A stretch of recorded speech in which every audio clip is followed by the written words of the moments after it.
अॻिते पहिरीं पातशाही धन श्री गुरु नानक देव महाराज राग आसा जे अंदरि फरमाइनि था, आसा महला पहला,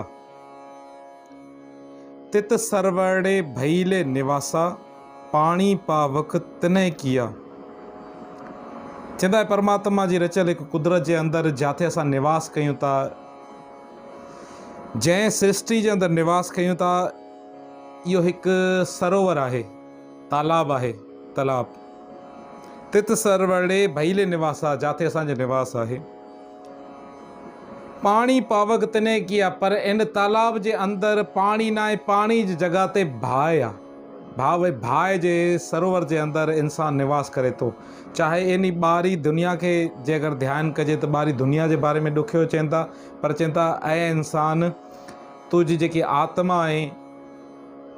आत्मा आहे उन शरीर जे अंदरि वास करे थी, जंहिं शरीर जे अंदरि वासनाउनि जो हिकिड़ो वॾो तालाब आहे। वारे वारे तुंहिंजी आत्मा खे रोकणो पए थो, तुंहिंजी सोच खे रोकणो पए थो, न त इहे जेको आहे न वारे वारे इहो भाए जे तालाब में ॿुॾण जी करे थो। तुंहिंजो मन, तुंहिंजी जेकी आत्मा आहे इहा भाए वारे तालाब में ॿुॾण जी करे थी। चवंदा तित सरवड़े भईले निवासा, असांजो जिथे निवास आहे उन तालाब जे अंदरि पाणी पावक तने किया, इन जे अंदरि पाणी न आहे, भाए आहे। हे परमात्मा जो हिकिड़ो कौतक आहे, रचियल आहे, हिकिड़ो खेॾ आहे। चवंदा हे एतिरो ॾुखियो आहे संसार सागर, हिकु कीचड़ वांगुरु आहे। जहिड़े तरीक़े सां कीचड़ जे अंदरि इंसान जो पैर न हलंदो आहे, पैर वारे वारे फासंदो आहे, अहिड़े तरीक़े सां चवंदा हिते ई तृष्णा जी कीचड़ आहे, मोह जी कीचड़ आहे। पंकज, मोह, पंकज चइबो आहे कीचड़ खे, मोह जी कीचड़ आहे, तृष्णा जी कीचड़ आहे, विकार जी कीचड़ आहे। पग नहीं चाले, पैर नथो हले, कदम नथो हले चङे कर्मनि वारे पासे, वारे वारे इंसान अटके थो, उन फिसले थो। पंकज मोह पग नहीं चाले, हम देखा त डूबी हले। असांजे साम्हूं ई ॾिसंदे कई इंसान इन भाए जे सागर में ॿुॾी विया, कई इन दलदल जे कीचड़ में ॿुॾी विया।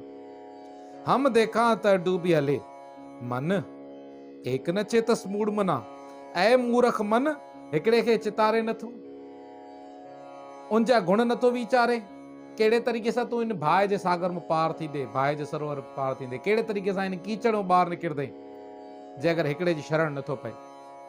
चवंदा मन एक न चेतस मूड़ मना, हर बिसरत तेरे गुण गलिया। हरी खे विसारे करे तुंहिंजे अंदरि जे अगरि गुण हूंदा बि न, उहे बि गरदा वेंदा, खुटदा वेंदा।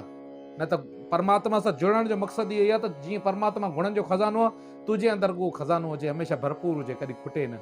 पर जे अगरि हरी खे विसारे छॾे थो न, तुंहिंजे अंदरि जे अगरि गुण हूंदा न, उहे बि खुटदा वेंदा, गरदा वेंदा, ख़तमु थींदा वेंदा। हर बिसरत, हरी जे विसरण सां, परमात्मा जे विसरण सां, मुंहिंजो शुक्रानो न करण सां, तेरे गुण गलिया, तुझा गुण ॻरी वेंदा।